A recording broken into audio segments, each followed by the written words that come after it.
Assalamualaikum warahmatullahi wabarakatuh. Perkenalkan, nama saya Nasir Pratama. Di sini saya akan melanjutkan materi dari mata kuliah manajemen mutu. Langsung saja. Berikut beberapa hal yang harus diperhatikan dalam penerapan VA. Yang pertama, pemahaman tujuan proyek. Apa yang harus dilakukan? Pastikan semua pihak memahami tujuan utama proyek, fungsi kritis dan kebutuhan pemangku kepentingan. Mengapa penting? Karena kesalahan dalam memahami tujuan dapat menyebabkan solusi yang tidak relevan atau tidak sesuai. Kemudian yang kedua, identifikasi fungsi utama dan tambahan. Apa yang harus dilakukan? Pisahkan fungsi utama atau core function dari fungsi tambahan seperti supporting function. Fokus pada nilai yang dihasilkan dari fungsi utama. Mengapa penting? Agar tim dapat mengalokasikan sumber daya dengan lebih baik pada elemen yang benar memberikan nilai. Yang ketiga, kolaborasi antar disiplin. Yang harus dilakukan adalah libatkan berbagai tim seperti desainer, insinyur, kontraktor, konsultan, dan pemilik proyek.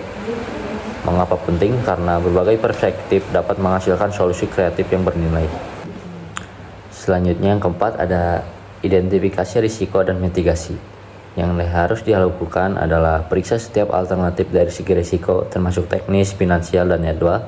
Tentukan strategi mitigasi untuk risiko yang signifikan. Mengapa penting? Karena agar perubahan yang diusulkan tidak menimbulkan masalah baru yang merugikan proyek. Yang kelima, dokumentasi yang rinci. Yang harus dilakukan adalah semua analisis alternatif yang diusulkan dan keputusan akhir harus dicatat secara lengkap dan transparan. Mengapa penting? Untuk memudahkan pengawasan, akuntabilitas, dan evaluasi di masa depan. Dan yang terakhir, kepatuhan pada standar dan regulasi. Apa yang harus dilakukan adalah pastikan bahwa setiap solusi mematuhi standar konstruksi, regulasi pemerintah, dan persyaratan keselamatan. Mengapa penting? Karena menghindari masalah hukum dan memastikan keamanan serta keberlanjutan proyek. Lanjut, kemudian pelaksanaan PA dalam konstruksi di Indonesia. Value engineering atau VA merupakan pendekatan sistematis yang bertujuan untuk meningkatkan nilai suatu proyek dengan mengoptimalkan fungsi, mengurangi biaya, dan mempertahankan atau meningkatkan kualitas. Dalam industri konstruksi di Indonesia, VA mulai diterapkan secara lebih luas terutama dalam proyek-proyek besar seperti infrastruktur, gedung komersial, dan fasilitas publik. Kenyataan penerapan VA di Indonesia, di mana yang pertama ada kesadaran yang meningkat. Banyak proyek konstruksi besar, terutama yang didanai pemerintah atau melibatkan konsultan internasional, telah menerapkan VA. Misalnya proyek jalan tol, pelabuhan, dan bandara sering kali menggunakan VA dalam tahap desain dan pelaksanaan untuk mengurangi pemborosan. Yang kedua, fokus pada penghematan biaya.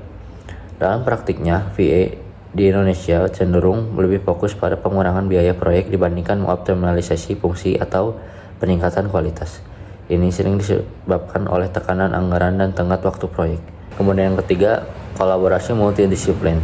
Penerapan PE membutuhkan kolaborasi beberapa pihak seperti arsitek, insinyur, manajer proyek, dan pemilik proyek. Beberapa perusahaan konstruksi di Indonesia mulai membentuk tim PE untuk mendorong inovasi selama tahap desain.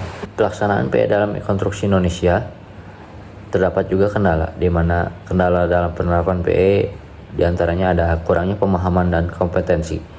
Banyak pelaku konstruksi belum sepenuhnya memahami konsep PA, terutama di tingkat menengah ke bawah. Hal ini menyebabkan resistensi dalam penerapannya. Yang kedua, keterbatasan data dan teknologi. PA memerlukan data yang akurat dan lengkap terkait biaya, material, dan fungsi. Namun, ketersediaan data seringkali menjadi tantangan di Indonesia, terutama pada proyek kecil atau di daerah terpencil. Kemudian yang ketiga, budaya kerja konvensional. Budaya kerja yang cenderung mempertahankan metode tradisional menjadi hambatan. Sebagian besar pelaku lebih nyaman dengan pendekatan yang sudah dikenal meskipun kurang efisien. Dan yang terakhir, kurangnya dukungan manajemen. Keberhasilan PA sangat bergantung pada dukungan dari pihak manajemen atau pemilik proyek. Jika pemilik proyek tidak memahami manfaat PA, kegiatan ini sering diabaikan. Kemudian, berikut rekomendasi untuk mengatasi kendala berikut. Yang pertama, edukasi dan pelatihan. Meningkatkan pemahaman tentang PA melalui pelatihan bagi kontraktor, konsultan, dan pemilik proyek. Yang kedua, pemanfaatan teknologi. Memanfaatkan teknologi seperti BIM atau Building Information Modeling untuk mendukung proses PA karena teknologi ini dapat menyediakan data yang lebih akurat. Yang ketiga, integrasi PA dalam regulasi. Pemerintah perlu memperkuat kebijakan dan regulasi yang mendorong PA sebagai bagian dari persyaratan proyek, terutama pada tahap perencanaan dan desain. Dan yang terakhir, meningkatkan kesadaran manajemen.